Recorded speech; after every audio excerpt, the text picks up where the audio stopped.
we get into ma-finish natin yung Mark, let's go into question and answer first. Any question?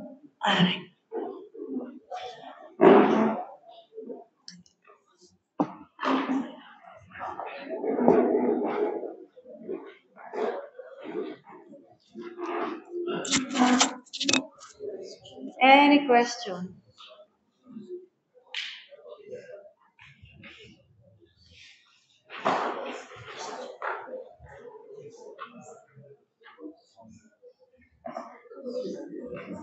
Pastora, you mentioned kanina about yung vision ni Brian Bailey about si Martin Luther being in the lowest level of glory in heaven. Yeah.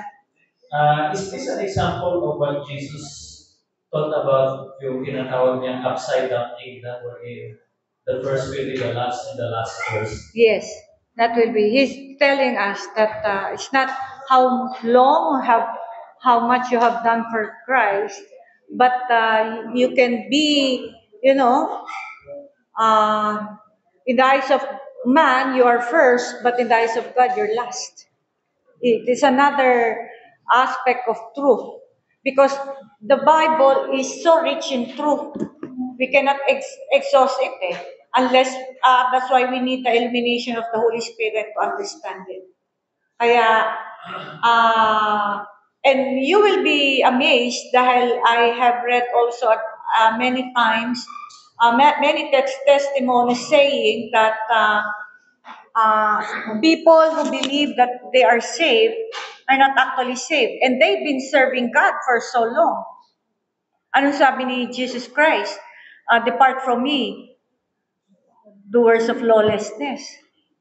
It's not what you do for Him. It's your life before God in a daily living. Kasi out of our intimacy will birth out the ministry. What kind of ministry are we giving to God? Kasi and I praise God nung talagang nagkaroon ako na encounter with the Lord. Ang una-unang ginawa sa akin ni Lord is nag-one-on-one kami. Wala akong Bible school background. Wala akong training. And yet God is using me. Why? Simply because ang hiningi ko kay Lord, make my life pleasing before you. I did not even ask for ministry. He keeps giving me. Multiplying. Ayoko na nga eh. But I'm not after ministry kasi hindi naman yung nai-account ko eh. I mean, how can you account good works when your very life is not accepted? Ano yung good works doon, di ba? Kaya dapat maintindihan natin na we need to live for God. Any question? Kasi mali po talaga eh. Alam mo, I have met a lot of pastors. Grabe mga certificate nila. Ang dami nilang training. Pero makita mo, mga immoral.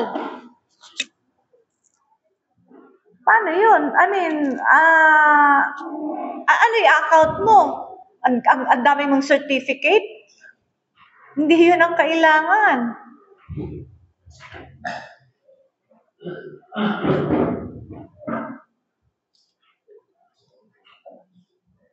Okay, Pastor, good afternoon po. Meron po akong question.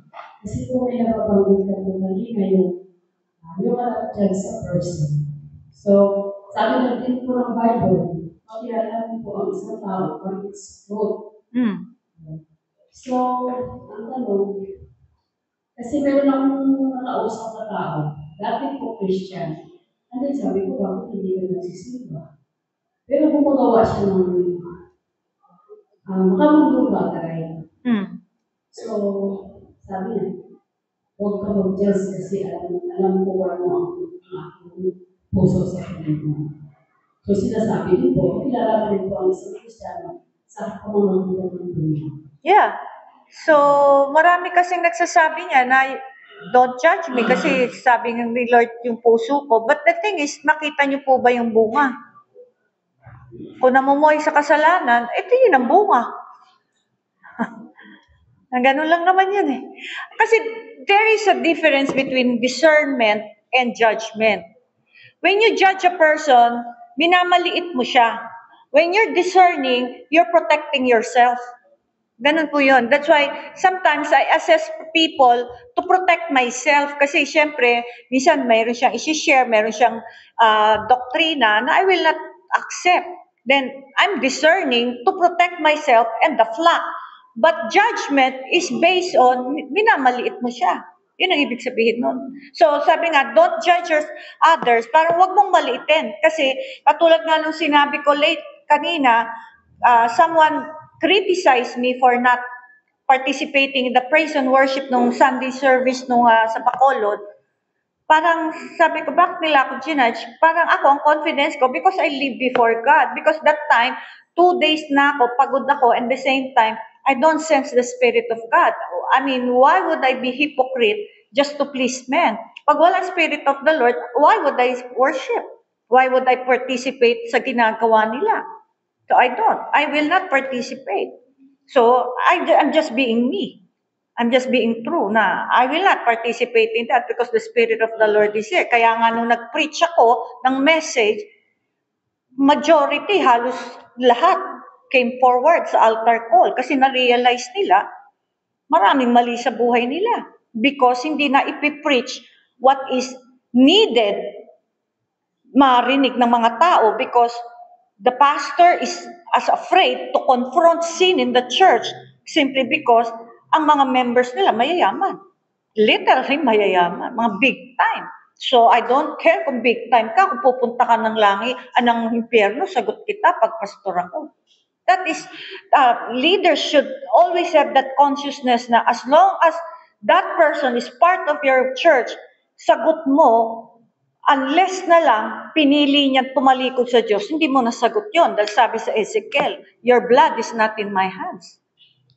Pero as long as member kita at nagpapasakop ka sa leadership ko, sagot ko ang destiny mo. I'll do everything, ma-fulfill mo yan. Kaya nga lagi ang challenge ko sa mga conferences, how sure are you that you're bringing the people towards the kingdom of God or are you just bringing them to hell? You need to assess that dahil sagot mo yan. The greater life, the much life na you brought to hell, you will have very tormenting eternity. May degree ang heaven, may degree din ang hell. Because we are judged according to the light we receive. Ang mga believers, punta ng hell yan. Wala namang alam yun eh. Pero tayo, na naalam natin ang truth, mas matindi ang judgment sa atin because we have the light. We are judged according to our light. Kasi marami nagsasabi, tinanggap ko si Kristo, I'm on my way to heaven. So, anong guarantee na tinanggap mo? The evidence that you have accepted Christ, you're being transformed into His image. Remember, sabi sa Romans 8:28, you are called, all things work for the good of those who love God, who are called according to His purpose. The reason why many focus on being a pastor, being an apostle, being a teacher, and evangelist, because we thought the calling is to be what? A pastor, evangelist? No, according to His purpose. Purpose before function. Pastor, evangelist, apostle, prophet, and teacher are function. Ang purpose ni Lord, hanapin natin 29, Romans 8:29, to be more like Christ. Yun lang po. Bakit hindi alam ng church to? Bakit hindi na-i-inspire to be more like Christ? Because it's not being taught. Kasi ang motivation is, kailangan mag-serve ka kay Lord. Imagine you're motivating people to serve God before making your life pleasing. Di sinayang mo yung buhay mo. Kaka-serve kay Lord, tapos hindi pala katanggap-tanggap. Tanggap muna yung buhay bago tayo maglingkod. Any more question?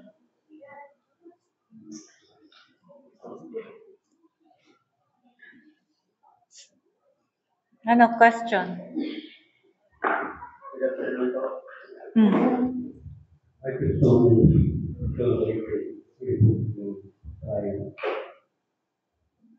you mentioned yung tungkol sa kay Martin Luther and pinakabot siya. Just mention about Jewish Power. Jewish Power. Sino si James Walker? Jimmy Swaggart. Oh, si...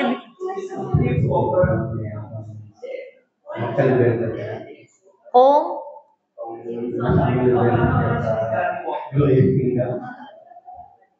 Ano daw? Hindi ko maintindihan yung ano. Only God knows. Only God knows. Hindi ko alam kung nag-repent siya eh. We do not know.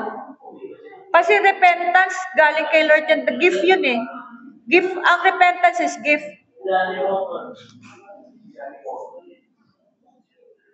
Sino si Johnny Walker? Di ba alak yun? Johnny Walker yun. Sino daw? Jimmy Swaggart. Buhay pa eh. Alam ko buhay pa yun eh. Pero I do not know if talaga nag-repent yun. Hindi ko alam. Only God knows. Kasi minsan, ang repentance po kasi, ano yan eh, galing kay Lord. Hindi lahat nabibigyan ng repentance. Pag winidraw na sa tao yun, kahit anong iyak mo. Di ba si Iso, well, no matter how much he cried, he never will be able to, get back the birthright. Wala na repentance yon. Sige. Sorry. Nakaagit ka na. We've been a pastor before.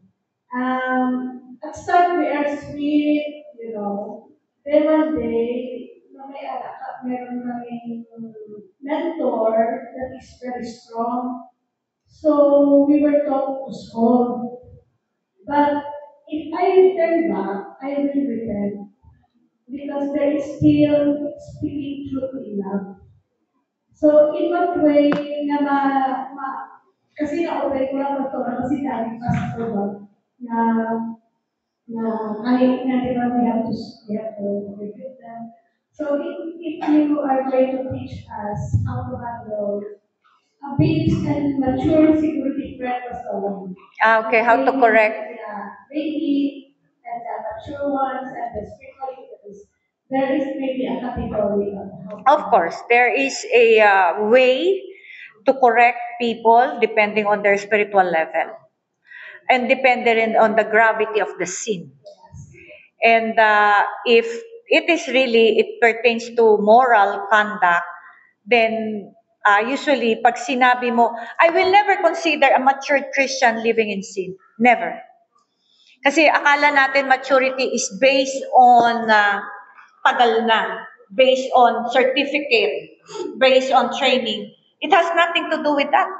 Because spiritual maturity is based on progression of our, number one, relationship with the Lord. When we are growing in our relationship with the Lord, we started obedience, then will lead to a submission. Meaning, we are submissive more and more. Remember, in the eyes of man, a progressive is from pastor, bishop, reverend. In the kingdom of God, just like Paul, in Corinthians, he was the worst apostle. In Ephesians, he was the worst saints. In Timothy, he's the worst sinners. Ang progression niya is humility, humility, humility. Entirely different from how man perceive progression. Ang progression natin, title, sa Panginoon, how much you become more humble, more submission, and more meekness. Hindi ka na pumapala. Moses was considered the meekest man, and yet he can be rebuked. He can even challenge those Israelites who's on the side of God. Nung the Levites turned towards God, sabi niya, patayin niyo ang kapatiran niyo. Is that meekness? You see, we judge people according to our standard, not according to the Word of God. That's where we get wrong. Kaya nga like ko sinasabi, know the ways of God, know the Word of God, know the character of God. Why? Because once a circumstance arises, you can always choose God. It's so easy to choose between good and evil, but it's so hard to choose between good and God. We tend to please men than God. Example ko, di ba? Like ko sinasample sa inyo na meron akong dinisipline na elder after 2 years and nasuktan siya. Dinisipline ko siya. Ano nangyari? Umalis siya. Nung gusto niyang bumalik, sabi niya, dalawin niyo ako, babalik ako. Sabi ko sa mga ladies, huwag niyong dalawin. So, napuzzle yung mga ladies. Bakit? It looks good, sounds good. Bakit mo dadalawin kung gusto niya bumalik? Pag yan, na-restore yan kay Lord, you don't need to visit her para bumalik ng church. Kasi may humility na yan may brokenness na yan wala pa-VIP. Sabi ko, I don't need VIP. Pinaalis ko nga yung mayayabang ba't ako magdadagdag? Alam mo, she tried to be, restored sa church. Many times. Hindi siya makabalik. A-attend. Di na. Grace. When God sees you humble, He will give you grace, makabalik. Pag di ka makabalik, wala kang grace. Everything in our life is run by grace through faith. Kaya nga, the just shall live by faith. Pag wala lahat yan, kahit anong pilit mo, hindi yun. Papakita ko pala sa inyo yung sinasabi ko sa Jeremiah.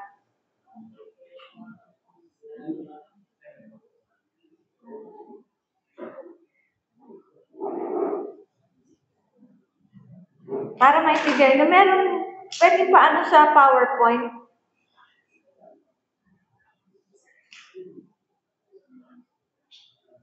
Jeremiah 14:16, Amplified Version. Meron ka? Pa-type lang para makita nyo. And Hebrews 6:1 hanggang 3. Meron dyan? Dyan, meron? Okay. Okay, well, if you have your Bible up, you go to Jeremiah 14:16, Amplified Version. Check it out. Jeremiah 14:16, Amplified. And the word of God said, and the people to whom they prophesied shall be cast out in the streets of Jerusalem, victims of famine and sword, and they shall have none to bury them. There, their wives, their sons and daughters, for I will pour out their wickedness upon them, and not on their false features only, for the people would not have been deceived except by their own consent. Huwag po natin sisihin lahat sa leaders. Kung ikaw deceived, hindi pwedeng ang leaders mo lang ang may accountability. Dahil sabi sa word, people would not have been deceived except by their own consent. Meron po kayong, you have given yourself consent to be deceived. Hindi niyo pwedeng sisi lahat yan sa pastor. Ibig sabihin, hindi po tayo nagsaliksik sa Panginoon. Umasa lang tayo sa preaching. Christianity is a personal walk. Hindi yan nakaasa sa church. The church can help. Kaya dapat yan, kita mo? For the people could not have been deceived without their own consent. Hindi kayo nadadaya ng leaders nyo kung hindi niyo siya inalaw. Sagot niyo yan.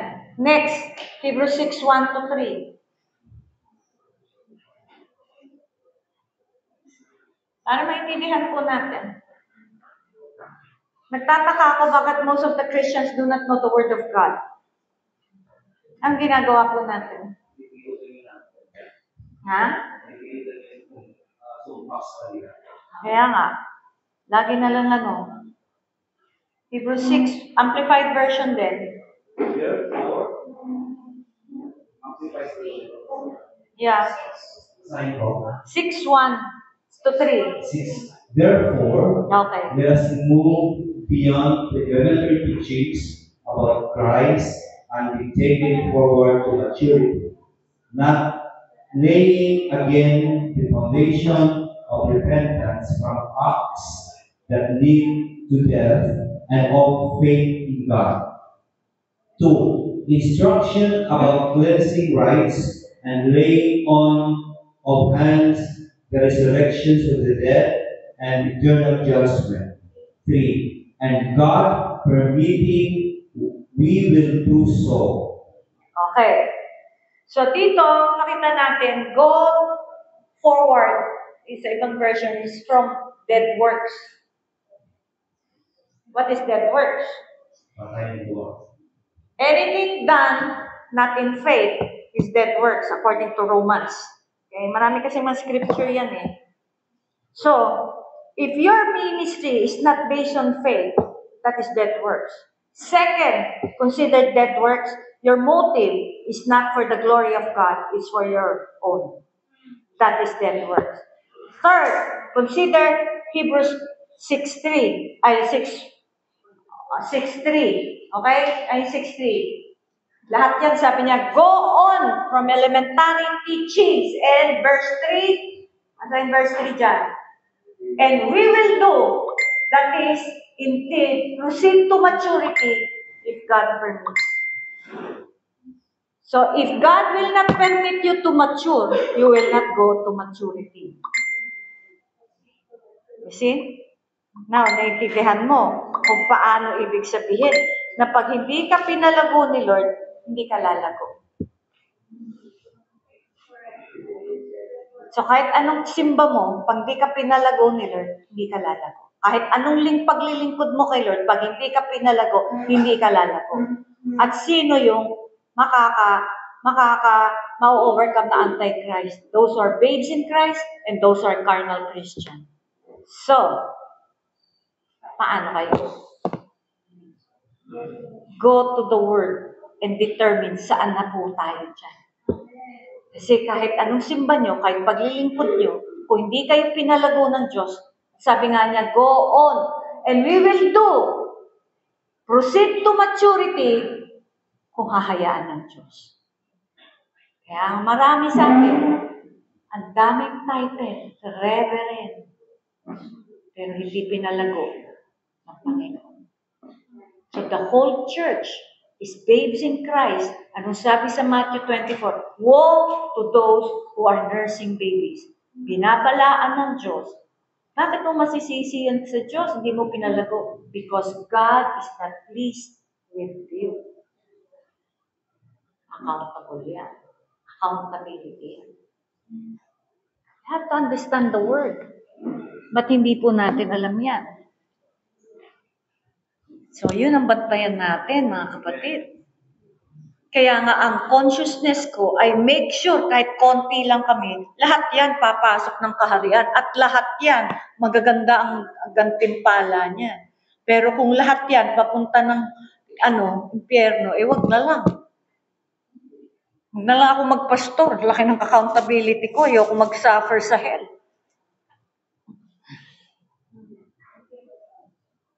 See? Malaki pa na accountability ng pastor. We cannot take it lightly. We need to really be serious about our walk with God. We need to be serious about, kala kasi natin, ministry is coming to church, serving, mag-Bible study. No. Ministry, number 1, is administering to God. You know, sa Aaron, sa Leviticus, sa Exodus, anong sabi doon? Anoint Aaron. Kasi kung pag-aaralan kasi, wala naman akong Bible series dito. Nung nag-Bible series kami, doon ko rin na-discover. Yung anointing is number 1 function yan, is to minister to God. Sa Kanya muna. Then from there, you can minister to the people. Kaya if you're not ministering to God, wala ka anointing because that's where you get the anointing. Any more question? Mas marami question ako. Oh, saan ba yun? Ay. Nandito po ako sa dulo. Okay. May tanong ako ako, balik po kayo doon sa may pinag-usapan natin. Oh. Can you, pwede pong para sa information na lang, ano bang different ng sins and mistakes? Sin and mistakes. Oo. Ang sin kasi, anything that really, tawag nito, violation against God's law. Ang mistakes kasi, wrongdoing na pagkakamali, minsan out of Ignorance. Unintentional, unconsciousness, parang hindi mo alam, mali pala yun.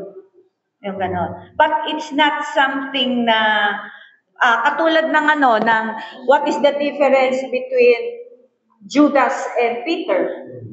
Si Judas, sin talaga yun. Okay? Sin yun. Pero makita mo, bakit sinabi ni Lord, if you deny me before the Father, if you deny me before men, I will deny you before the Father. And yet, He allowed Peter to deny Him. Pero, hindi naman nawala. Why? Because the heart issue, it was done out of what? Yabang compulsiveness. Si Judas calculated, pinlano. So, yun ang kaibahan nun. And yet, he was not given the gift of repentance. Kasi, he was remorseful. Bakit? Kasi, binenta niya, binitray niya. It was calculated. Peter, out of weakness. Judas, out of a wicked heart. That is the difference. Okay. Kasi nga, ang lagi sinasabi po ng Panginoon sa akin, Grace, every time, okay, we have the conscious sin and the unconscious sin.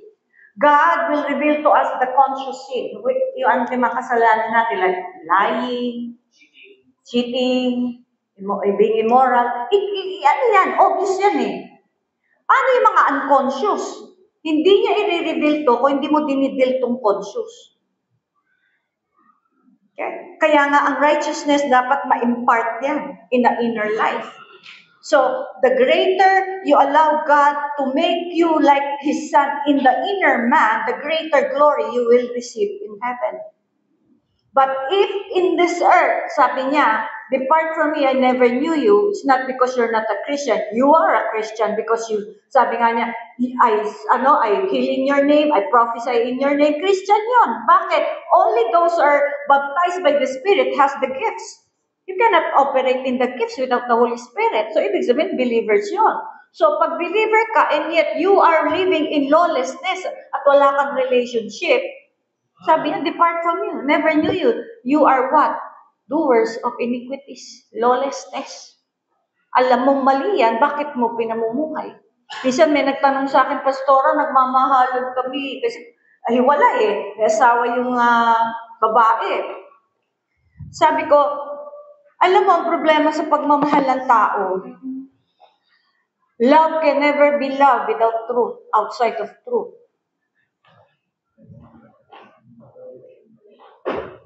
Diba? Kaya you need to understand that you need to put things right before God. Yes? Pastor, a question.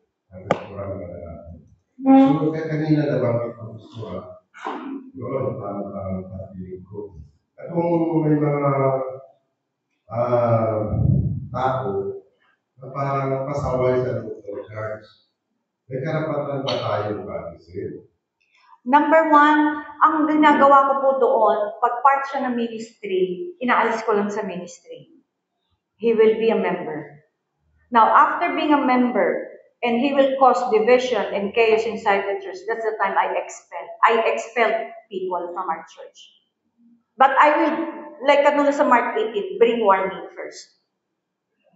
Pero baka siyempre tao lang tayo. Baka magkamali tayo ng desisyon. Well, hindi pwedeng pabayaan na lalaki sa Diyos. Ay, hindi po. Kasi, number one, pag napipreach niyo po ang word ni Lord, alam ko, i-convict yun eh. Now, na-preach niyo yung ano dapat itama. And then, ginagawa pa rin, number one, sabi sa Matthew 18, kausapin personal. Pag hindi nakinig, magdala pa ng 2 o 3. Pag hindi pa rin makinig, ibigay sa congregation. Pag hindi pa rin nakinig, treat him like a tax collector. So, may protocol po. Hindi naman yan aalisin kagad. Ang number one sa akin, pag nasa ministry, tanggalin muna sa ministry, be a member. Kasi ministry, number one, people look up to them. Nasa ministry ka, ibig sabihin, may integrity ka, may credibility ka, may honesty ka. Hindi pwedeng nasa ministry ka dahil magaling ka lang. I do not choose you because you're gifted. I choose you, number one, character. Because ministry reflects kung anong klaseng leadership po meron tayo. Kasi Kasi kagaya namin, Pastor, siyempre bago pa lang kami. Hindi pa namin alam yung mga bagay na yan. Pagkatapos siyempre kung minsan, dahil sa kabagugan namin, parang nag-decide kami based sa aming nakikita. So mali pala yung ginagawa namin. Number one po, sa Panginoon po walang bago at luma. Because God, you have the Holy Spirit to convict you, to guide you, and to lead you. Ibig sabihin, 2 years pa lang kayo dito, by this time, you know the ways of God and the Word of God. Doon po mamasihan, hindi dahil sa nakikita nyo. I live by what the Word of God says. Pag nakita ko, I discuss. Pag may problema po ako sa worker, kinakausap ko po. O sabi ni Lord, ito, na-preach ko to, bakit hindi walang pagbabago? Bibigyan mo ng chance. Bigyan mo ng chance. Pero after that, hindi pa din, I think you have to address that already. Marami talagang pasaway, hindi mawawala yan. Kasi patagas talaga ulo. But the thing is, alisin muna po sa ministry. Pero dito, Pastor, wala pa naman. Pero tinatanong ko lang, bakit na natin? Wala pa, Pastor, sa pala.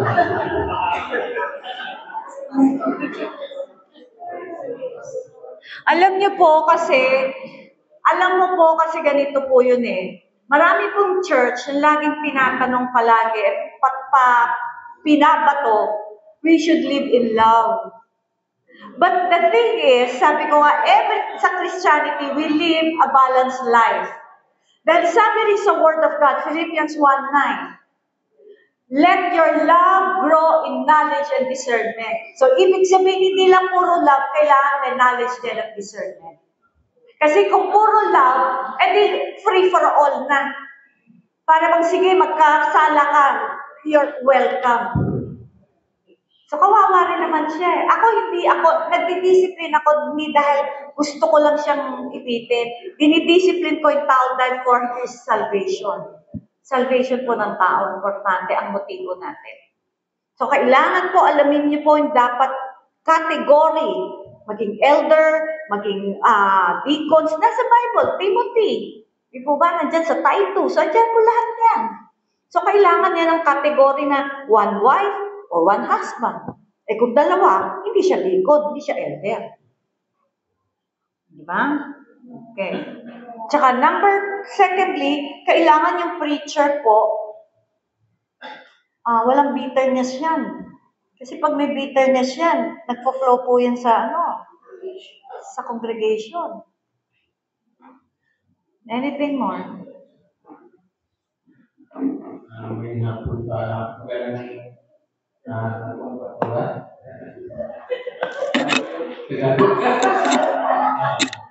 Kapatulawin sa tanong sa nagpa ko, yung tungkol po sa sinabi mo kanina na tungkol sa yung nabanggit mo na nag-aantiki, yung ayaw mo ng bangkan kasi sinabi ni Lord na parang nanong pa rin na parang wala na silang pag-asa ng pasungan sa kaligtasan.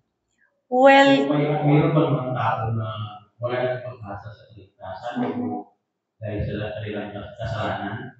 Dahil sa pagkakaalam na sa pastura, si Jesus na nagpagkamatay para sa mga kasalanan. Yeah, he died for our sins. But after, kapatid, ganito lang yun eh. I accepted Christ. Ano po bang understanding you when accepted Christ? That Christ died for the penalty of my sin. I cannot pay for my sins. He paid for it. He died for it. Now, on that basis, sabi niya, whoever believes in Him will never perish but have eternal life. Okay? Now, on the basis of my faith on His finished work, what will be the fruit that I trust in His forgiveness? That I should live for Him. Kasi yung verse na yun na whoever believes, it is not a one-time belief. It is keep believing that he will have eternal life. What is eternal life? Bible answers Bible. Sabi ni Jesus Christ in John 17:3, this is eternal life, to know you, God, and to know the one whom He sent. Many people believe that they have eternal life, living forever. There are people living forever, living in hell. Because eternal life is knowing God. God, Jesus Christ died not for us to have a license to sin, but to deliver us from sin. Matthew 1:21 says, Jesus came to deliver us from the power of sin. So, now, bakit hindi siya naligtas sa kapangyarihan ng kasalanan? Yung dapat, kailangan ba natin silang iwasan yung mga tao ng kasalanan? Hindi natin siya iiwasan, but based on my relationship with God, He determines saan ako pupunta, sino tatanggap ng mensahe. When God said no, He said no. It's not because I am closing, is it because God closes? Remember, 1 Thessalonians 1:22, I believe, or 2 Thessalonians, sabi niya, because you have no love for the truth, wala kang pagmamahal sa katotohanan para ikaw ay mailigtas, God mismo will send delusion for you to believe a lie. In Revelation said, Satan can deceive us. In Ephesians said that our lust can deceive us. In Jeremiah, above all else, our heart can deceive us. As long as God is on our side, we will be protected by those deceptions. But when God is the one who brings deception, you're doomed. You have to understand the word. You need to understand the Bible, and you need to understand the character of God. God will not thrive with men. He has given His Son. But how you respond to Jesus Christ will determine if you will be saved or not. Kasi pag sinabi ko, tinanggap kita, pero huwag mong pakialaman ang buhay ko, magmumuhay ako sa kasalanan. Ano yun? Ano yun? Is that faith? No. Because faith is revealed because sabi nga, the just shall live by faith. A righteousness of God is revealed from faith to faith. Ibig sabihin, it does not stop from believing the forgiveness of sin. You have to have the faith to be sanctified, faith to be part of the body of Christ, and faith that Satan will be bruised under our feet. Hindi lang one-time faith yan. From faith to faith. You need to understand the whole of counsel of God para po maintindihan natin ang character ng Diyos. Sabi nga sa Romans, sabi niya, behold, the goodness and the severity of God. Meaning, wag po natin kilalanin ang isang aspeto ng Diyos, kilalanin mo siya bilang buo. God cannot be mocked. What you sow, you will get. So, yung antike, sinabi niya na close. Because sabi niya, do not throw your purse to the pigs. Now, in time, I think dito nagtanong yun na pag ang isang backslider, mas mabuti pa ang backslider. What do you mean? A backslider is the one who is cold. Hot, the one who is passionate for God. Sino yung lukewarm? Pretending to be Christian and living without desiring for God. Living in sin, pretending to be Christian in name only. That is lukewarm. Ano sabi niya? Idudura kita. Very clear po ang word. Hindi ko inimbento to. Basahin niyo po yung word. That's how I get to know the Lord, sa word niya. Ito ka pala. Di ba sabi niya sa Isaiah, I believe 45, I create darkness, I create light.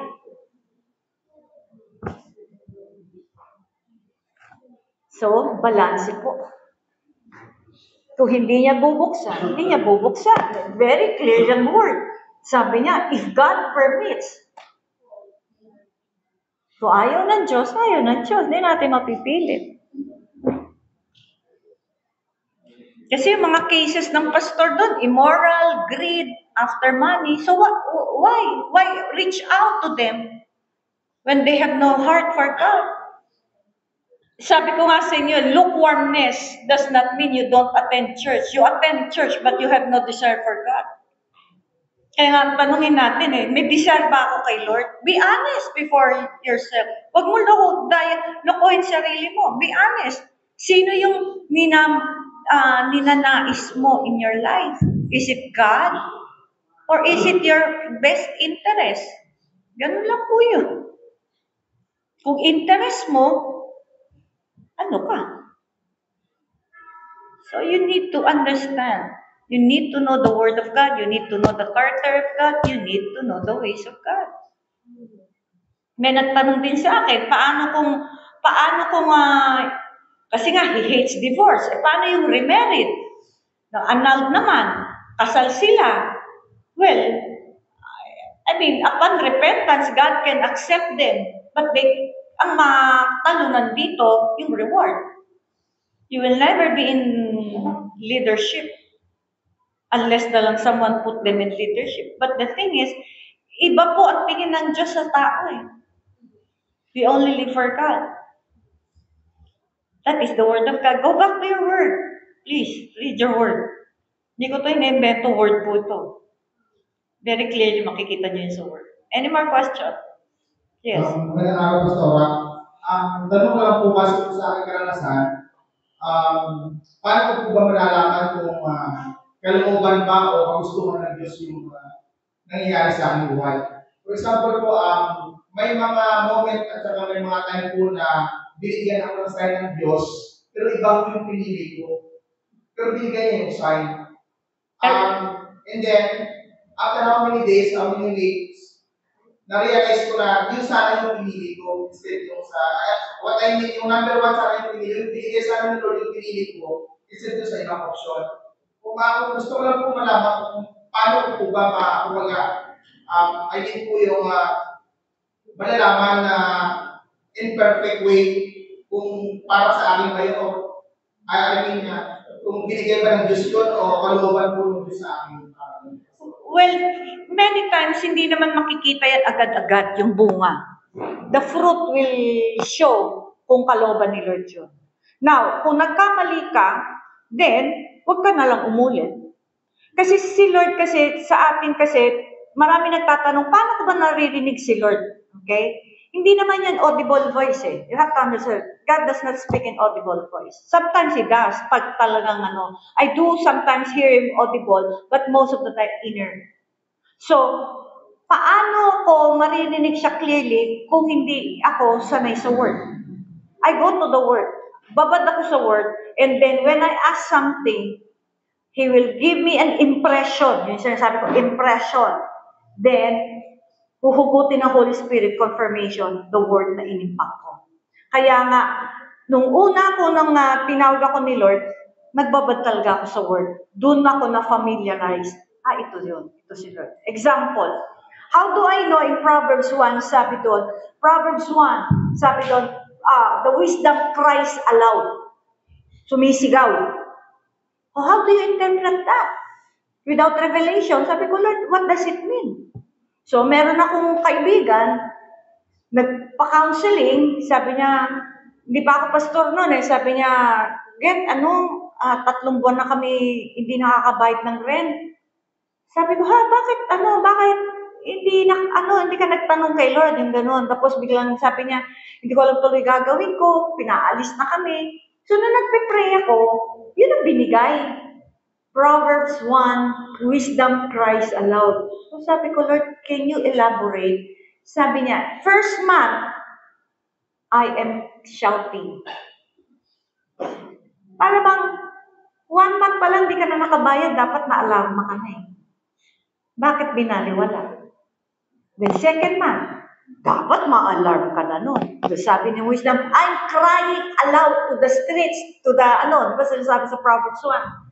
But because you did not take heed, when you are facing your calamity, I will hide myself.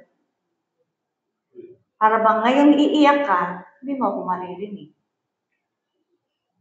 Everything that happens to us should lead us towards asking God. Instead, we don't. So, nung nalaman ko, sumisigaw ka na pala. Paano ko alam yun kung hindi ako nagbasa? Kasi saan huhugutin yun? So, He will relate that to that circumstances, situation. Yun pala yun. Ibig pala sabihin nun, na sumisigaw na si Lord sa circumstances natin. Hindi lang tayo nakikinig kasi di tayo nagtatanong. So, buhat nun, nagkaroon din ako ng, inclination na dapat magtatanong pala, dapat ako. You see, I learned from the experiences of the people around me, the mistakes, and my mistakes. Secondly, pag nagkamali ako, natututo ako. Kaya sinasabi, history repeats itself because hindi tayo natuto. Remember my example na yung first year ng apo ko, tsaka dedication, ginawa ng anak ko sa Vikings. Alam mo naman ng Vikings, 1,000 per head yun. So sabi ko, ilan ang guest mo? Sabi niya, 130. 130, are you sure? Sabi niya, yeah, 130. So sabi ko, sige, sagot ko 25.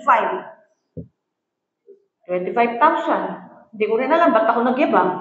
Okay? Hindi ko alam ang puso ko eh. Basta sinabi ko lang, sige, sagot ko yung 25. Kasi gusto ko tumulong. Eh, nung araw na yun, hindi dumating si 25. Bakit ako may confidence? Kasi sa mission, kahit 50 yan, 80,000 yan, dumarating. Based on my experience. So sabi ko, ngayon, gusto ko to, gagawin din ni Lord. Dito ako natuto sa karakter ni Lord. Bakit? Dumating yung araw, hindi dumating. Si 25. So sabi ko, sige, sa'yo na lang yung pera ko sa bangko. Kasi nagagalit yung anak ko. Sinabi mo sa'yo yung 25, bla bla bla. Nagtalo kami. Nagtanong ako. Yun ang maganda nun. Pag pumalpak ka, magtanong ka, Lord. Bakit hindi ka nag-provide? Pag mission ko, sandali lang sa'yo yung 50, 80, to 25 lang. Sabi ni Lord sa akin, Grace, I will provide always if it's my will. Pero hindi luho. Luho yan eh. Di sabi ko, oo nga no. Then, kinausap ako ni Lord, not enough, you realize you have committed mistakes. Yan ang mistakes. Di ang kasalanan. Okay? Di sabi ko, bakit nga ba? Kasi gusto ko patunayan sarili ko sa daughter-in-law ko. Then secondly, doon ako natuto na hindi dahil gusto ko, dahil based on my experience na ginagawa ni Lord yun, gagawin niya. Pag mali ang paraan, hindi niya bibigay. Luho yun eh. So from then on, hindi na ako nag-initiate. Kasi the following year, sabi na anak ko, ma, Jollibee naman. Sabi ko, bahala na kayo sa buhay niyo. Diba? Parang natuto na ako. I did not participate anymore. Ay sinasabi ni Lord, natututo tayo. Doon ko nakikilala ang Diyos. You see? So, you need to learn kasi meron po siyang kaya matuto ka yung first. Sa second, pag may nagtanong ka at may binigay sa yung sign, grab it. Kasi darating ang time, if you keep ignoring His sign, darating ang time, wala na siyang sign. Kasi hindi ka naman nakikinig eh.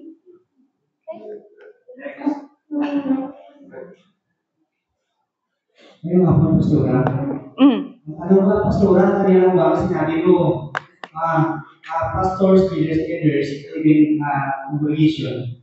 Kapag yung ating mga kasalanan, hindi natin sinasabi sa Diyos, anong nangyayari sa ating Pastora? Kasi sinabi mo, hindi sinasabi sa Diyos dahil mahal siya kami, mahal niya, experience kami, kaya hindi sinasabi yung kasalanan niya. Alin po, maugong kasi. Sa atin, hindi natin sinasabi sa Diyos yung ating mga kasalanan. So, hindi tayo nagre-repent. The enemy is the accuser of the brethren. Laging nasa harap yan ng Diyos. Tingnan mo yung anak mo, nagsinungaling. He has something to accuse you. And he has the right para lampasuhin yung buhay mo. Kasi may kasalanan. That's the reason why God wants us, 1 John 1:7, if we walk in the light, we have fellowship with one another, the blood of Christ cleanses us. Then in Revelation 12, we can overcome Satan by the blood of Christ. So without the cleansing of the blood, Satan has something to accuse us. Nagsinungaling yan, no? Immoral yan, no? So ano magagawa?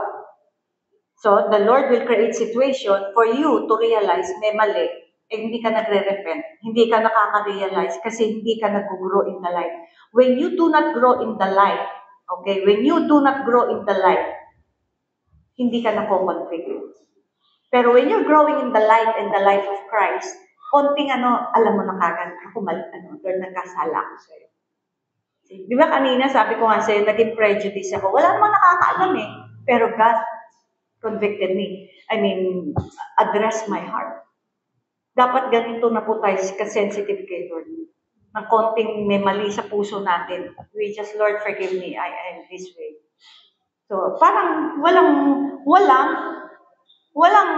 may accuse sa'yo, Brett. At wala siyang space. Sabi sa Ephesians 4, sabi niya, do not give any place to the enemy. Pwede niyang lampasuhin ang buhay mo, like what? may business ka, malugi yan. Yung anak mo, laging may sakit, laging may na-flat, may nasira sa... Lahat, pwede niyang gawin yan eh. Okay? Kaya nga minsan, sabi ko sa inyo, nasira yung heater ko sa CR. Sabi ko, Lord, dito na naman ako, bibili na naman ako, yung condo namin, kailangan dun, parang ibang klase ang heater because ang lakas ng pressure ng water. Then the Lord really, sabi ko, Lord, nasira po ito, ano bang gagawin po? Then the Lord gave me, nasira yung something under the sink. So, tumawag ako ng maintenance sa condo, inayos niya. Tapos finally, someone prompted me na, alam mo bang mag-repair ng heater? Sabi niya, tignan ko. Na-repair niya, it spared me from 30,000. You see, God will give you wisdom. Kasi ang kaaway, lulusot yan eh. Kung saan ka weakness. Kung weakness mo pera, napapansin mo dahil nasisira sa bahay. Pag weakness mo, asawa mo, laging makikita mo, nakakainisan kayo. Bakit? Because Satan flows through man, God flows through man. So, kung kayo nag-aaway palagi mag-asawa, magtatakda na lang is, ikaw ba si Lord ang nagfo-flow sa iyo o yung asawa mo si Taning? So, sino dapat manalo? Si Lord. Kung siya nag-iingay, ikaw maging humble. Ayaw mo maging humble. Oh. Hindi ako papatalo. O, di pareho na kayong Taning. Okay? Okay, gano'n lang yun eh. Ako, nung umaaway sa akin, sabi ko, I chose God. Ano nangyari?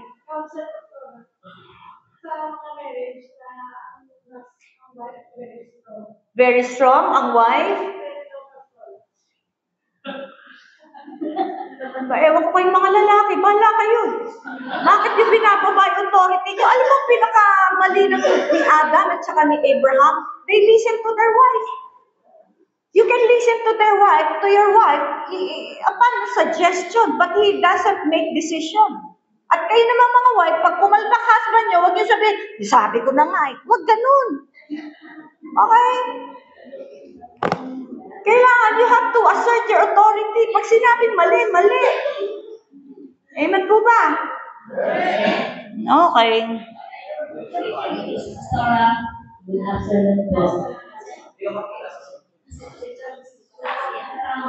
Pastora, I have a question. Kasi meron pa akong, kasi tagal na po siya sa paglilingkod. At the time, mula na nag-abroad po siya, as in worst to life niya, grabe bumalik. Kaya sa ito na related question ko sa mga sliders, sa hot, lukewarm, gano'n po ba? Kasi, every time naman tapos pinakapusa ko siya, lagi sinasabi na, parang bad words, parang, dapat sabi, kamusta ka natin, okay lang ito lang, president. Hindi yung sinasabi niya, parang, mas maayon ko ng matay. Ano siya, mama, puro namin against, puro bad things, against sa mawag niya sa sarili. Hindi na napaksa ko ngayon lang, sinabi niya dito sa second, ipaka-explain ko sa 2 Peter 2:20 verse 32, warns that those who escape the world's corruption through knowledge of Christ, but then become entangled in sin against our words of the before. Di ba, Pastora, mas sabi pa nga nila, mas maganda pa daw yung dati hindi mo nakilala si Christ, hindi ka na-born again. Kasi na-born again ka nga, pero yung ginawa mo ng mga ipang bumalik ka, mas doble-doble pa yung naranasan mo dati ka sa ngayon, parang mas worse na yung life mo na kung kailan mo naging gamit ko para naging sa matalo o galing. Yes, tama. Kasi pag nag-backslide ka, you will become worse. Because you have tasted the light. So the enemy will bring greater darkness. So, but I assure you, there will be a universal revival that even the backslider will be restored. Mas may chance ang backslider kaysa mga rebel. Ayun ibig sabihin, mabuti pa yung cold na backslider kaysa yung lukewarm. Yun yung sinasabi ko, nagpupunta ng church, nagmi-minister, and yet no desire to put things right. Buti pa yung backslider, alam nila backslider sila eh. Ang pinakamahirap yung nasa loob ng church, hindi nila alam, lukewarm sila. That is far worse. Walang pag-asa yun. Unless nalang binigyan sila ng chance ni Lord. Mas may pag-asa ang backslider, I tell you, kaysa mga lukewarm. Kasi ang lukewarm, they pretend na okay sila. That's the greatest deception. Okay kami, nag-church kami, nasa ministry kami. Tingnan mo, buhay mo. Buti pa mga backslider, alam nila yan, mga backslider, they know. Kaya nga may time of revival to bring the backsliders. Pero that is the time that God will spit out the lukewarm. Kasi that there will be tares and wheat. Ia-uproot na niya yung tares.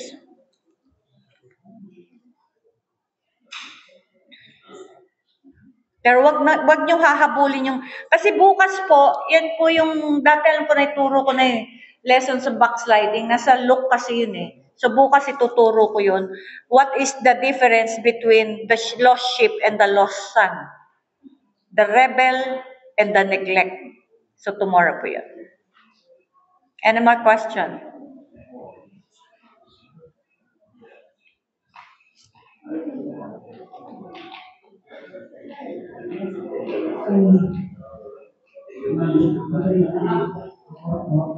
Magtanong po sana ako kung sino at ano.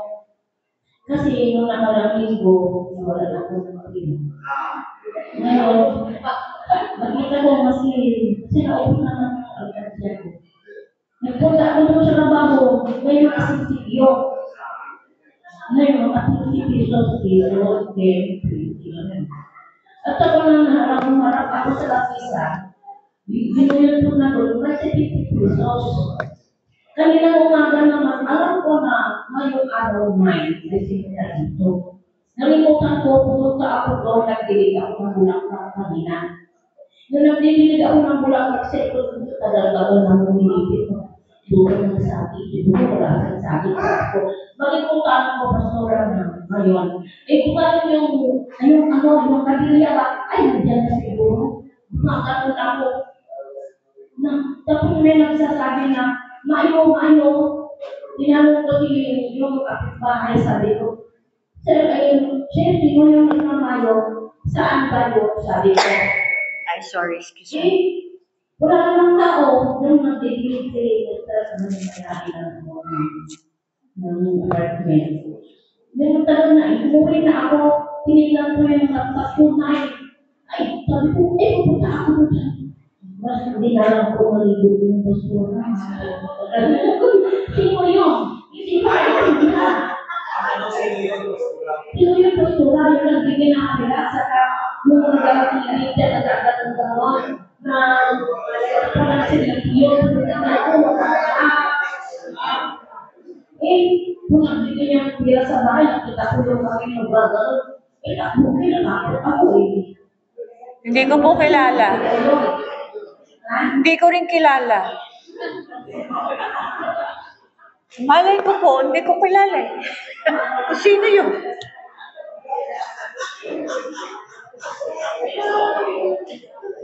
Ano po? Ang tanong niya kung sino yung nagbigay ng pera sa kanya. Hindi ko rin po kilala eh.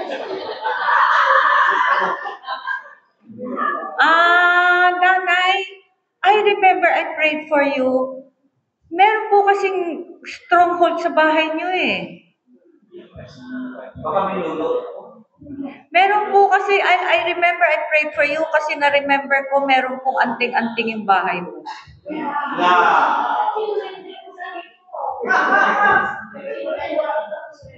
I remember, meron po kasing hold yung kaaway sa bahay niyo. Nilalaro po yung isipan niyo. Okay? So, wag niyo pong entertainin. Pag may nakikita kayo, ignore. Kasi ang mga ganyang spirit, ano po yan, kulang sa attention. Gusto po ng pansin. The more you focus on them, the more they will strengthen.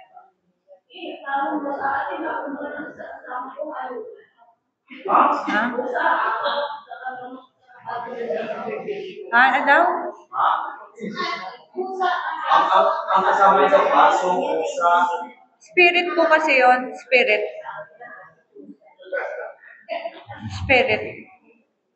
sige, pag ako natapos na pastora. Normal po yun kasi baka matanda na. Kung may namatay po, marami namang bahay po namatayan din eh. Wala namang ganyan. Sige lang po.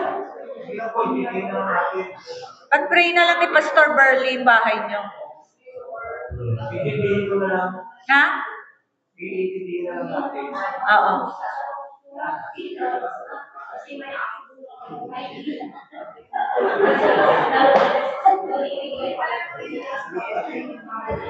Sige po, ano po yun?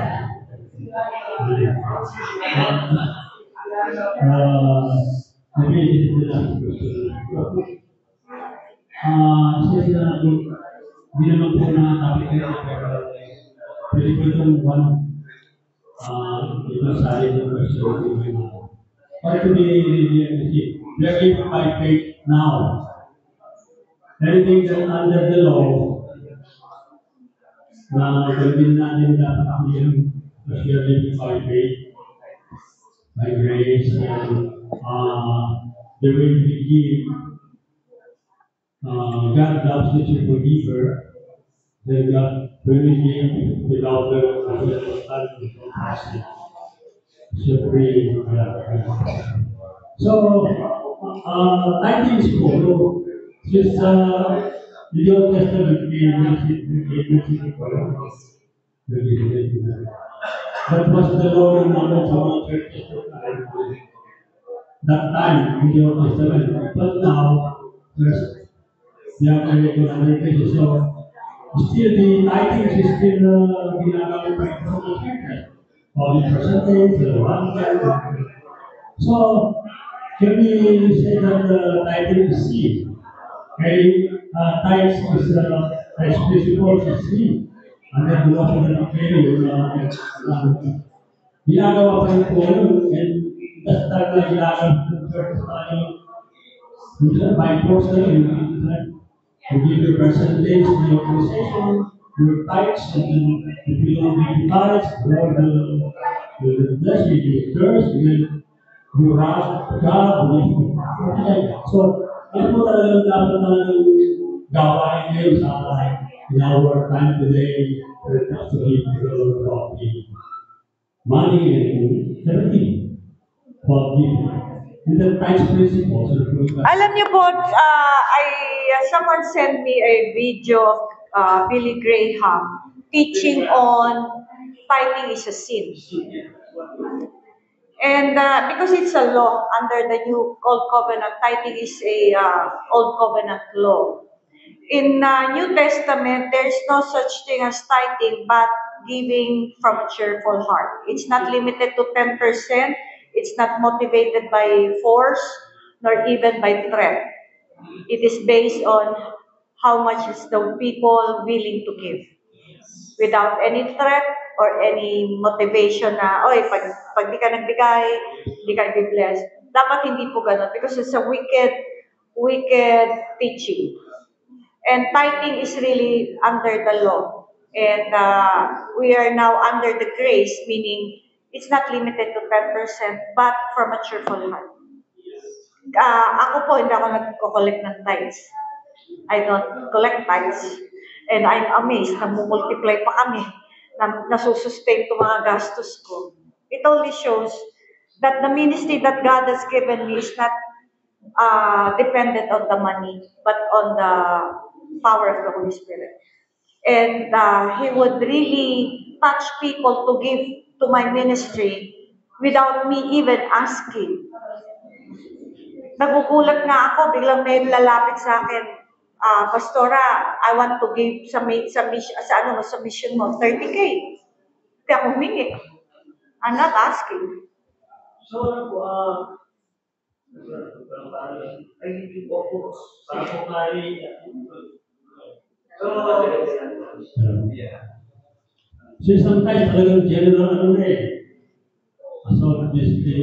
Well, hindi naman masama kung naging tradisyon. Yun nga po yung like kung kino-correct na church are now steeped into tradition. Yeah, so kailangan din po parang kasi na wag nang gamitin yung tithes, na ako. Well, depende po yan kasi mahirap po. Ganito po yan eh. Old wine skin cannot receive new wine. If the church is running on the old wine, he cannot receive the new wine. So, ibig sabihin, hanggang doon lang sila. he cannot really allow God to move beyond. Kasi, kailangan magbigay kayo ng tithes. Ako nga po, sabi ko sa inyo the evidence na God is really a good provider because I don't ask. And ilan po ang affiliations ko, may mission ako, at meron pa kaming Bible, meron pa pang mandate na 22 families makakainin. You see? So, it's not, hindi naman So, nasa inyo po yun. If you want to challenge yourself to live by faith, minsan may challenge po ako mga leaders, what if I will challenge you not to ask tithes this Sunday? Tapos just allow the Holy Spirit. Alam mo, today, kasi kami, ang ginagawa, pag sinasabi, Pastora, paano kami magbibigay? Pinupost lang namin, ito yung bank account, Gcash na sa inyo yan. Pag sila na nagtatanong, but we don't really ask. And na-sustain naman po Saka overflowing Overflowing.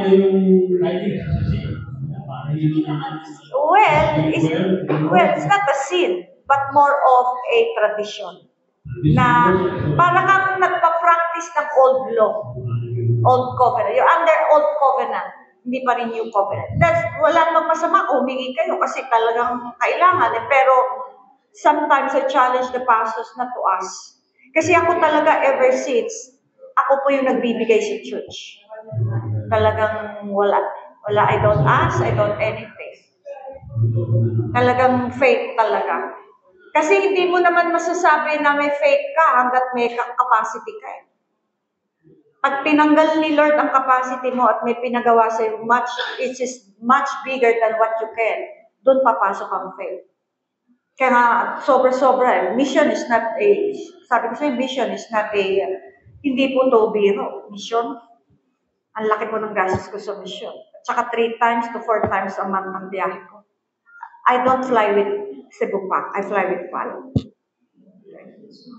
Hanggat maaari, ang hotel ko, okay. Kaya lang, I ended up with kasi fully booked yung mga gandang hotel dito at all packet. So, as much as possible, I book the best. Okay. Kasi ingatan ka naman ni Lord, bibigay naman niya yung best sa'yo Yung nga kanina sinasabi ko, yung pagtitipid, dalawa yan. Nagtitipid ka because you want to be a good manager, nagtitipid ka dahil takot ka mabawasan. Saan po tayo dito? Kaya minsan, mag-order ka na lang ng cheeseburger, hindi pa. Price na lang. Diniprive mo pa yung sarili mo.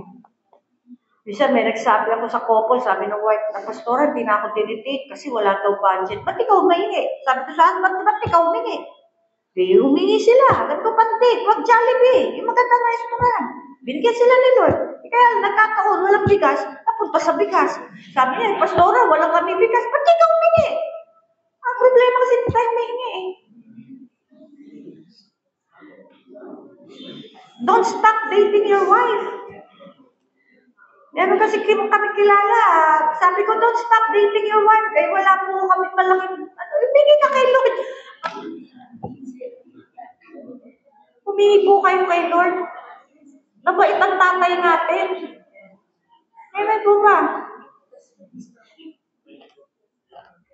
Okay lang magtipid kasi kung yun lang talaga. Pero minsan sabihin mo, Lord, pwede pang gumastos para for ourselves. Treat yourself. Minsan yung mga mukha niyo nakasimangot dahil mukha na lang kayong tuyo Tuyo na nasa harapan, tuyo kayong salamin. Wala na, talagang tuyo.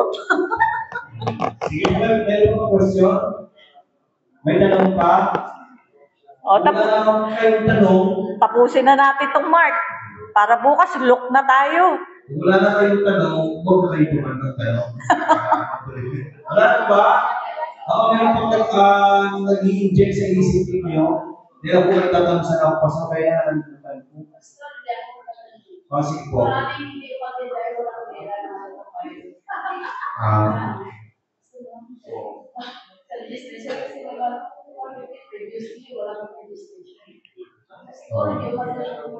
Yan po mas susubukan talaga kung saan ang kanilang pananampalataya. Sa pera ba o sa lecture? Last. Kasi yung speak kami sa Revelation, diba? Ang daming warning that churches are really to have revelation so we can really do that. Yeah. Yeah. Ako, I realized many things after 2018 that we got the beginning of the heart. So it's really good just to be right with the Lord. Yes. And even though matagal na tayo to God, we must not forget the basic. Confess, repent, Just be honest before God. yes. Ang one thing was all lukewarm, that's very sad. Yung Lukewarm. lukewarm, yes. Kasi ang deception ni Satan is for you to believe that you're spiritually okay, but we're not.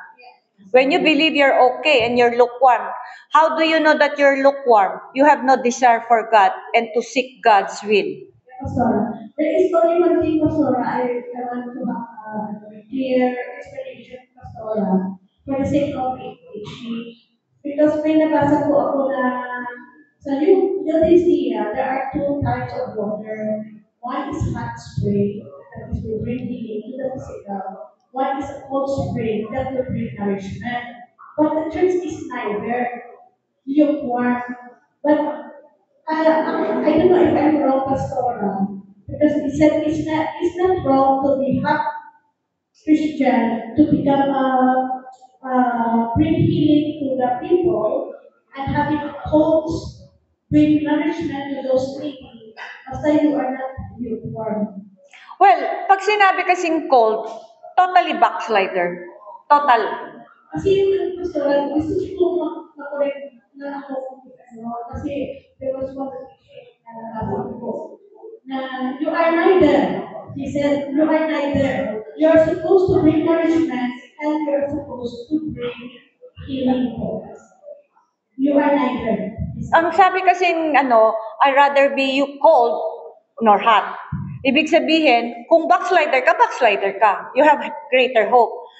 Ang hot, you're really in Christ. Passionate ka, you're committed, fully committed. Lukewarm kasi, ito yung delikado. Kasi ito po yung mga nominal Christians, like who go to church, who minister, who serve God, and yet no desire for God.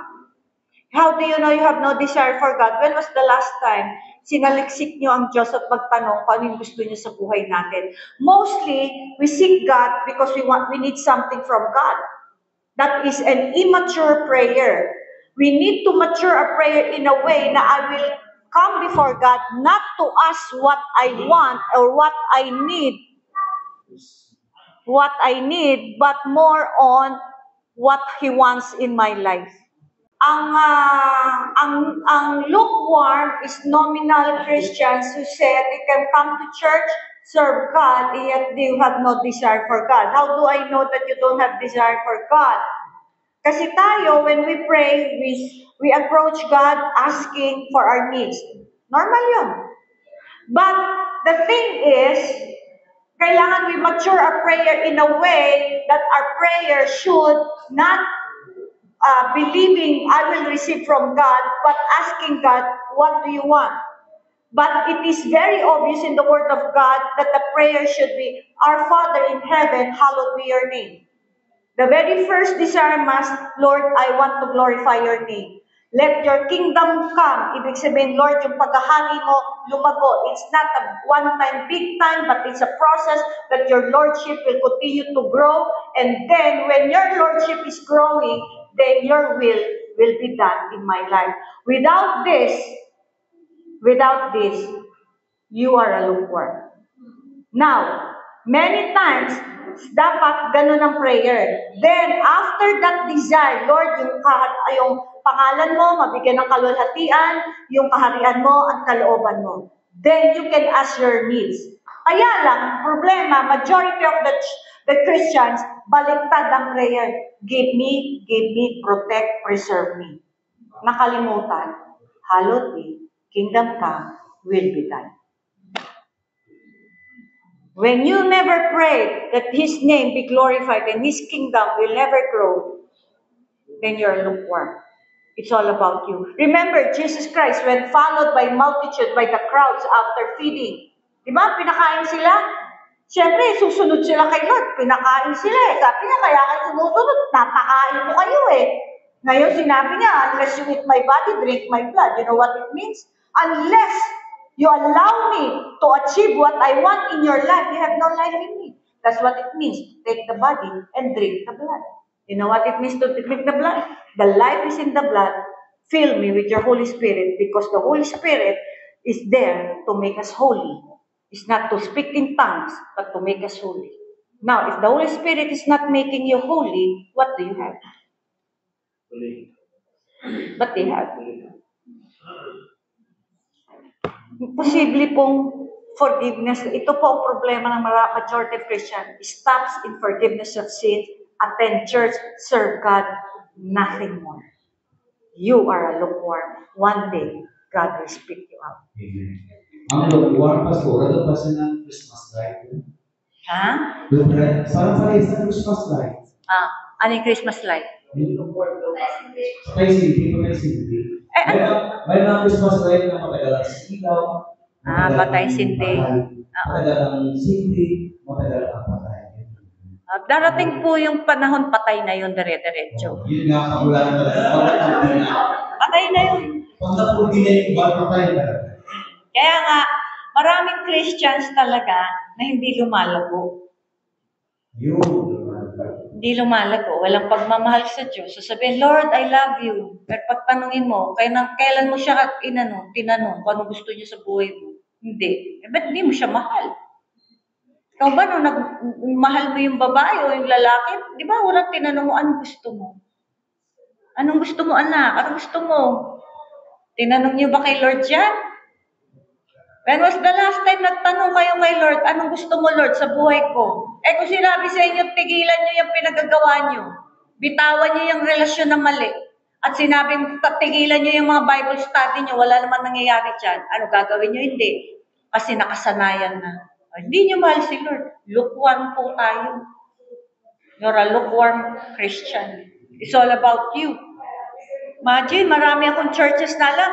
Hala, nagmumultiply ng daughter churches, pero walang paglago. Mushroom. Masarap ang mushroom sa roast beef. Di ba? Amen. Wala ka na basta kung parang Nga, katatapos siya. Sige, wala nang tanong ang bukas. Bukas na ang tanong. So, sa marami pong parables, God wants to hide the truth. There is a progression in Christian life. Our level of understanding starts out very elementary. Dapat po nagpo-progress. Christian life should progress because it is life. If you do not have life, you're not progressing. The more we progress and continue to learn, the more God's words and His mysteries we are able to understand. That is why we need to continually study the Word of God. And not only study and understand, but we must have revelation. Jesus then asked the disciples why they were so fearful and why they lacked faith. Fear indicates a lack of faith. When we allow fear to grip us, it robs us of faith. We must believe that the Lord is in control in every situation. We need to put our hands in His and let Him guide us through the storms of life into perfect peace.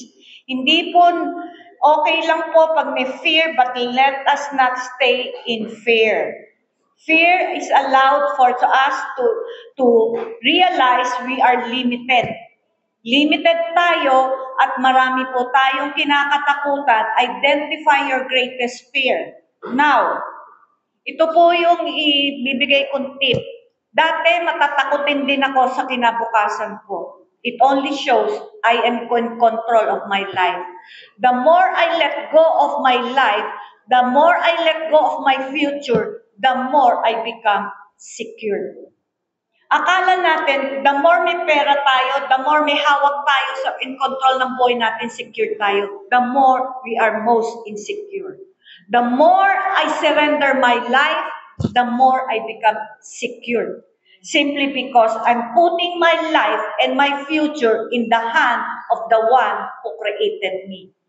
He created me, He saved me, He will take care of me. Kaya lang ang requirements niya, bitawan mo ang buhay mo. The more you in control of your life, the more you are insecure. Tingnan mo yun. Bakit takot ang maraming tao maubusan ng pera? Kasi pag may pera ka, kontrolado mo ang buhay mo. Pag wala kang pera, hindi mo kontrolado ang buhay mo. Much more your future. Kaya pag ikaw, hindi naman porket na wala kang pera, dapat hindi ka na insecure, kaya ka nawal ng pera, matigasan din ang ulo mo. Ibig lang sabihin, the more you surrender your plans, your will, your dreams, yung direction mo, the more you become secure. Alam mo, napaka-secured ko ngayon compared dati ng career woman ako.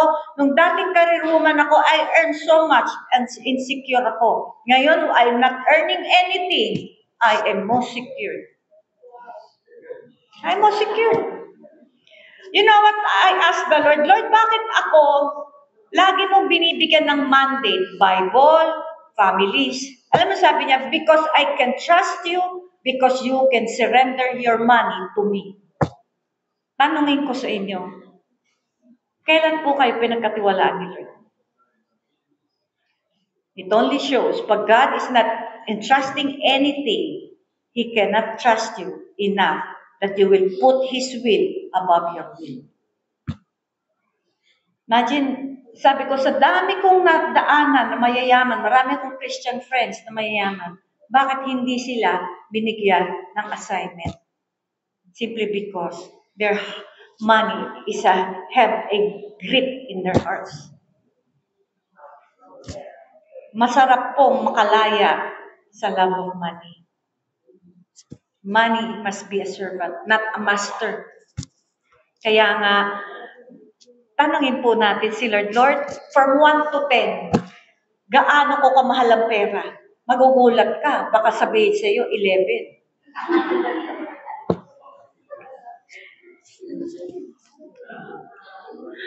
So, meron po ditong story sa Mark 5 about si Jairus and the woman with an issue of blood. Okay?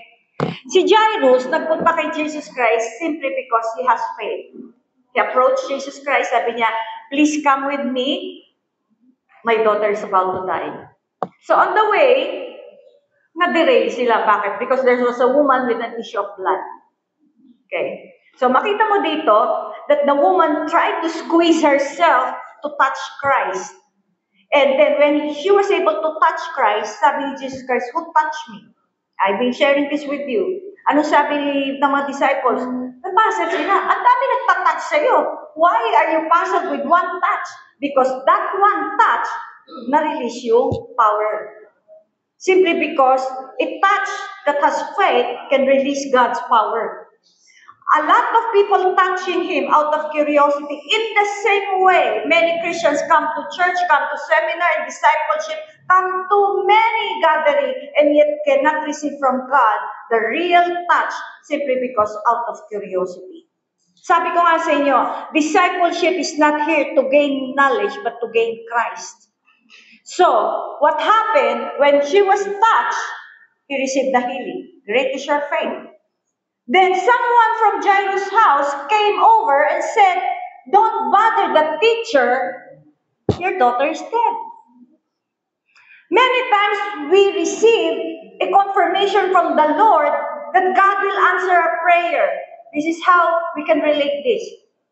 You can receive that in your prayer time and you receive the impression, Lord, it's a yes from you. Then all of a sudden, you receive a bad news. Sabi niya, don't bother the teacher. Kasi pupunta naman si Lord dun eh. It's like, yes anak, pupunta ako, sasagutin ko yung prayer mo. Then all of a sudden, you hear a bad news. Ano yun? Ano sabi ni Lord? Don't be afraid. Keep believing. When you are hit with bad news, and you know in your heart, God says yes, do not be afraid. Keep believing. You will receive your miracle. This is for someone. Okay? So, keep believing. We are not spared from bad news. Everyone will have bad news. But as long as you believe that God said yes, continue to believe. It will happen. God does not move by shouting. It's all by faith. Amen po ba? Then, he went to the house and he was being mocked. Bakit? Patay na eh. Many times what we believe that God will move on our behalf, many people will mock us. Wala na pag-asa yan, wala na yan. And yet God said, get out. Sometimes you have to cut fellowship with people who are dragging down your faith. And then move forward with those who have faith. Kaya nga, dinala lang niya sa kwarto, yung tatlo tsaka yung magulang. Bakit? Yun lang ang may faith. The others have doubt. You see, as a person, you create the atmosphere in your faith, in your home, in your organization, even in your church. You create that faith. Kaya importante, what are you creating in the atmosphere? Sa bahay niyo, sa lahat, sa any group. You have to create that faith. Kaya nga sabi niya, ito lang ang dadalhin ko. You see, small circle is much better than having a bigger circle with no faith. I'd rather have with someone 2 or 3 with faith than with many who full of grumbling and complaining and lack of faith. Hindi nababasihan sa dami yan. Minsan, isa lang, dalawa lang, isa na. Kaya makita mo, woman's faith, released Jesus Christ's power. Jairus' hearing of bad news, Jesus removed the people with unbelief from those who continue to believe. Believing is a present participle verb. In salvation, there are 3 kinds of tenses: past, present, future. Salvation is composed of past, present, and future. Kaya ang salvation is not a one-time process. It is a continual, kasi sabi, those who enter to the end will be saved. Hindi pa tayo saved. Are you saved? Pag sinabi niyo, yes, bakit? Hindi ka na nagsisinungaling? Hindi ka nagalit? Hindi ka na naiinggit? You see, you're not yet saved from the power of sin. You see, we need to have that realization that God dealt with the old man. Misa ko na sinabi, God dealt with the old man, but did not deal with the flesh. Old man is the desire to sin. Flesh, yan po yung lalabanan natin daily. Kaya kasabi ni Jesus Christ, if you desire to follow me, deny yourself, carry your cross, follow me daily. Kasi hindi niya dinil ang flesh, dinil niya yung old man. Ano yung old man? Desire to sin. Pinalitan niya sa Philippians 2:15, God is at work within you because He's giving you the desire and power to please Him. Now, the power to desire to sin, pinalitan niya desire to please Him. Now, if you desire to sin, no desire for God, I doubt your salvation and conversion. Because that is the evidence that God is at work in your life, dahil nawala na yung desire to sin, ang desire mo is to please Him. Now, kamusta po ang desire?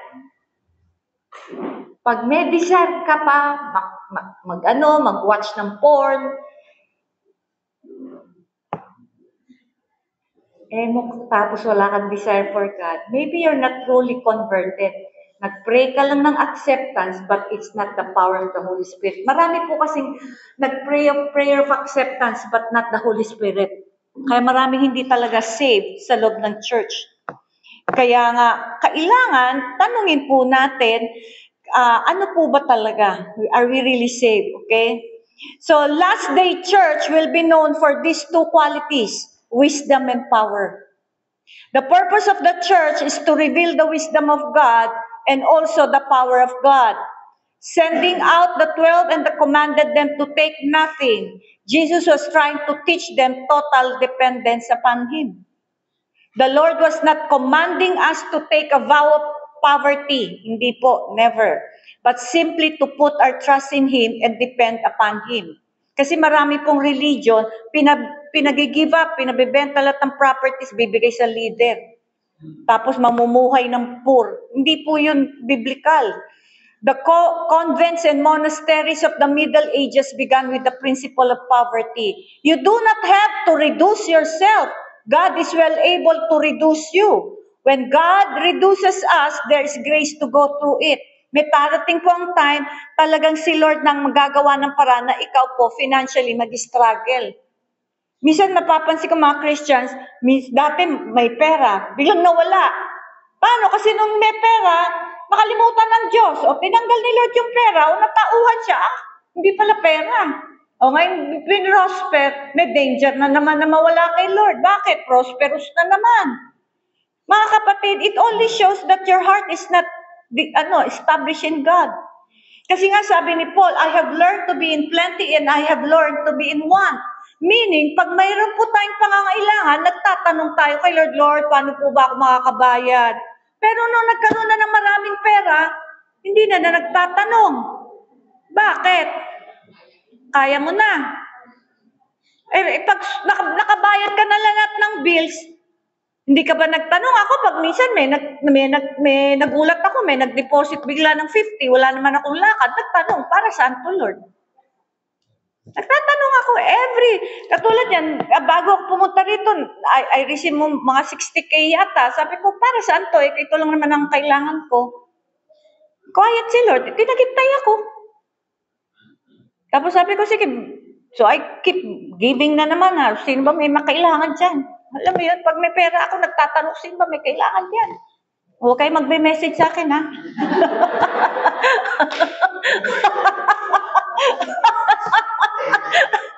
Hindi ko kayo bibigyan. Hindi ko kayo bibigyan. Disciple nyo lang. So, ganun kasi ako sa kulit. Bakit? Madali kasi ako makontento eh. Wala akong pangangailangan. Wala. Okay. God's intention for His people is not poverty, but neither is luxury. However, the Lord many times takes His people through times of financial difficulty so that they learn to be wise with money and learn to trust Him for their provision. Minsan kasi, one time, sabi ni Lord sa akin, Grace, hindi kita pagkukulangan. Nagpunta ako sa isang lugar, nagkulang ako. Sabi ko, Lord, hindi ka naman ganito eh. Dito ko naintindihan yung karakter ng Diyos eh. Si Lord, pag sinabi niya hindi ka magkukulang, hindi ka magkukulang. Hindi problema ang Diyos, problema ang tao. Number one, when He prompted the people to give me, kinolekta ng pastor, hindi binigay sa akin. Kaya nagkulang ako. Second, He was prompting the person to give me this amount, ini-ignore niya. He missed the real blessing of God. So umuwi ako, Lord, sabi mo hindi ako magkukulang. Ba't ako nagkulang? Sabi niya, 2 ways. I touch people to give to you, hindi binigay sa'yo. Totoo yun, nagpakolekta yung pastor, hindi binigay sa akin. Second, binaprompt siya isang tao because God flows. Hindi naman babaksak sa langit ang pera mga kapatid ako eh. Pero kung naniniwala kayong babaksak, kahit siguro end of the world, wala pa rin babaksak. Okay?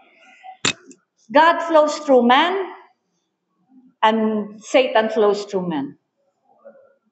So, there are times we will be affected by unbelief of people and the wickedness of people. Kaya, maapektuhan tayo.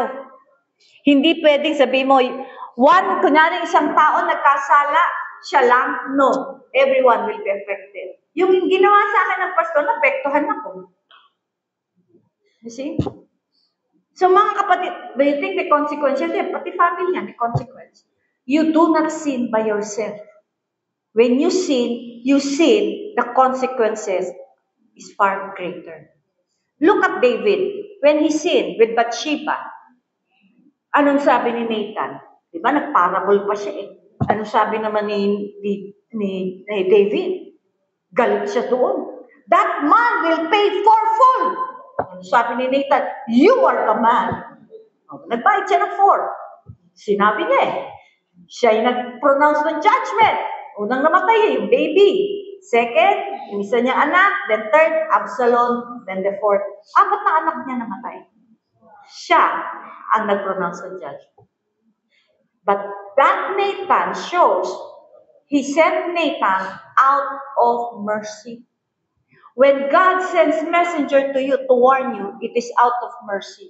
How you deal and react on that will determine if you will go on with God. Saul was confronted with sin by Samuel. He never had any humility. And sabi ni Lord, your kingdom should have last forever. Wala sanang David. And yet, because of his disobedience, it was cut off. Did he stop being king? No. A lot of pastors continue to be pastors. But one day, he will be taken out of the way and be judged severely. Mga kapatid, your position cannot save us. Your title, your even ministry cannot save us. Who we are every day, we continue to determine if we'll move forward with God. Kaya nga, ano napansin natin kay David dito? When he sinned, dati napaka-sensitive niya kay Lord, di ba? Yan ang nagagawa ng hinahabol siya ni Saul, habol siya, broken siya na broken. Sensitive siya kay Lord. Kaya lang nung everything is okay, ano nangyari? Imagine, nagkaroon siya ng Bathsheba, nag-lie siya, pinapatay niya si asawa niya? Uriah. Kaya si Uriah. Nabuntis si Bathsheba. Na kaanak na. Ano nangyari? Hindi na siya na konsyensya. It only shows one sin can numb a conscience. Another sin until everything is numb before God. Because of the mercy of God, God sent Nathan out of His mercy. When God sends a messenger before us, it is mercy of God. Kaya lang, marami galit pag nare-rebuke. So, it's either you are Saul or you are David. And David humbled himself before God. Sabi nga niya, you desire truth in my innermost being. Sabi, to you alone have I sinned. Psalm 51. Hindi ba siya nagkasala kay Bathsheba? Hindi ba siya nagkasala kay Uriah? Pero acknowledgement niya una, before God first, before men. Because when we sin, we offend God and men. That's why there is a scripture, sabi ni Paul, that Lord, that I exercise and discipline myself to mortify my body, deadening my carnal affection, my bodily appetites, and my worldly desire, striving with all respect to have a clear conscience, void of offense to God and to man. I think it's in Corinthians or Romans. Sabi ko, Lord, I pray that always. Sabi ko, Lord, may I have that clear conscience, void of offense to you and before man. You know what? How to prepare in the last days, in the times that will come? You know how God, sabi niya, grace, it's a simple way to prepare for the last days, what is about to come. Nothing is secured anymore. Alam mo, sabi niya, have a clear conscience. Have a clear conscience always. Kala natin, mararapture, kailangan, hindi na tayo, mandulo tayo sa kwarto. Hindi po. Kahit pwede ka sa kwarto, wala. Puro ka naman hindi clear conscience. You can be outside and still have a clear conscience. The only way to be prepared in the last days, he have a clear conscience. Yun lang. Ibig sabihin, conscious ka kay God. That's it. Have a clear conscience. Okay? So, kapatid, when Jesus walks on the water, the disciples were so afraid. Okay? Why? Imagine they were with Jesus all the time and had seen His mighty miracles, including the feeding of the 5,000, but they still did not believe because their hearts were hardened. You can be in a seminar, discipleship, revival, and experience revival and yet not have revival in you. The disciples have been used by God, but their hearts were hardened. Kaya mga kapatid, pwede po tayong seminar, lahat ng seminar attended natin and yet never had a change of heart. Kaya nga, si Jesus, dinenounce niya traditions. The Pharisees value their traditions more than the commandments of God. Three kinds of Christians in the days of Jesus, just like here. The Pharisees, the Sadducees, and the Herodians. These types of Christians exist today. They are fundamentalists who have their doctrines right, but legalistic and hypocritical. They do not respond to the promptings of the Holy Spirit, so they are never free from legalism. The Sadducees never believe in miracles, angels, resurrection. Just like any other denominations, they do not believe in the Holy Spirit like the Baptists. The Herodians, ayaw, maraming ganito. Like Herod could enjoy listening to the powerful messages by John the Baptist and still enjoy a sensual dance by Salome. These are worldly Christians. Jesus rebuked Peter with the stronger words, "Get behind me, Satan. Your mind is set on your interest as not God's interest." Christian worker who will be deceived by Satan is the one whose mind is set on his own interest and not God's. You may be born again, baptized with the Holy Spirit, but if your mind is set on your own interest and your own gain, Satan will deceive you thoroughly. His deception will make you imagine that you're serving God when you are not really serving Him, but only yourself. Motive. Very important ang motive. The way to escape deception is to ensure that our mind is not set on our own gain, our own profit, but God's interest alone at all the time.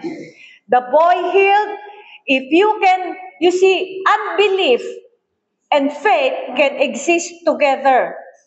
Imagine, a father came to Jesus Christ asking for help. Ang sabi niya, if you can believe, sabi ni Jesus Christ, all things are possible to him who believes. Ano sabi ng father? Cried out, "Lord, I believe, help my unbelief." So, ibig sabihin, unbelief and faith can coexist. The question is, sino ang nananalo? I'd rather be honest before God, "Lord, I believe, but there is an element of unbelief, and help me with unbelief." You need to be honest, and God will help you with your unbelief. Kasi minsan, we are in denial eh. Parang di tayo maka-open sa Panginoon. You know why we have that attitude? Because the very first thing Adam and Eve did, hide from God. Kaya ganito tayo, hindi tayo open, tinatago natin. Kasi yan ang nature ni Adam. But God wants us to be open before God na, "Lord, may doubt ako, may unbelief ako, help my unbelief," just like what the Father did. And God made a miracle. You see, there are two amazing statements in Mark Gospel. All things are possible to him who believe, and all things are possible. All believers believe that all things are possible, the two statements. But faith is the one that brings power of God into our life and ministry. Sabi nga doon, all things are possible. Sa chapter 10. Pero sa chapter 9, may sinabi si Lord, all things are possible to those who believe. Faith works when yun po yung secret how God will move on our behalf. Kaya nga, one of the greatest hindrances to faith, an unforgiving spirit. Pag may unforgiveness ka, your faith cannot move. If we have not forgiven somebody, that will rob us of faith and even our salvation. Kaya nga, nakita rin natin dito, a widow who put 2 copper coins into the offering box. In the Old Covenant, the important question is how much. But in the New Covenant, it is how we give that matters. Yun po yung ibig sabihin. Ang old, how much. Ang new, how we give. Yun po ang kaibahan. Okay? Last Sunday, I preached on Galatians, freedom from the law. If you can try to search that in your YouTube, listen to that. Para maintindihan nyo law and grace. We see Jesus commanding His disciples to go into all the world and preach the gospel. That is only half of the Great Commission. The greater part is to make disciples. Kaya mga kapatid, tayo po ay binag-challenge ng Panginoon to make disciples. Mga kapatid, sabi nga niya, mag-share po tayo ng gospel. Alam niyo po, anniversary namin sa 22, I live in a condo. Every year po, what I do, hindi ko naman nasisharean yung guard, yung maintenance, yung housekeeping. You know what I did? I ordered Jollibee. Bibigyan ko sila ng one order. Then, bigay ko yung Bible, and dito yung tracts. Sabi ko, please read. I will do everything para lang makilala nila. Kung lahat yun, ilan ba sila? Kasi morning and PM, iba yung duty sa morning.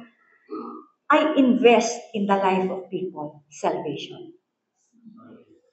This is where my investment is. I invest in the kingdom more than in my personal. Nagpapayaman po ako sa kaharian, hindi dito sa buhay. Kayo po, saan kayo nagpapayaman? Kaya nga po mga kapatid, if I will count the expenses I have in a year, multimillionaire na po sana ako. But I chose not to be a millionaire. I chose to be a multi-trillionaire in heaven.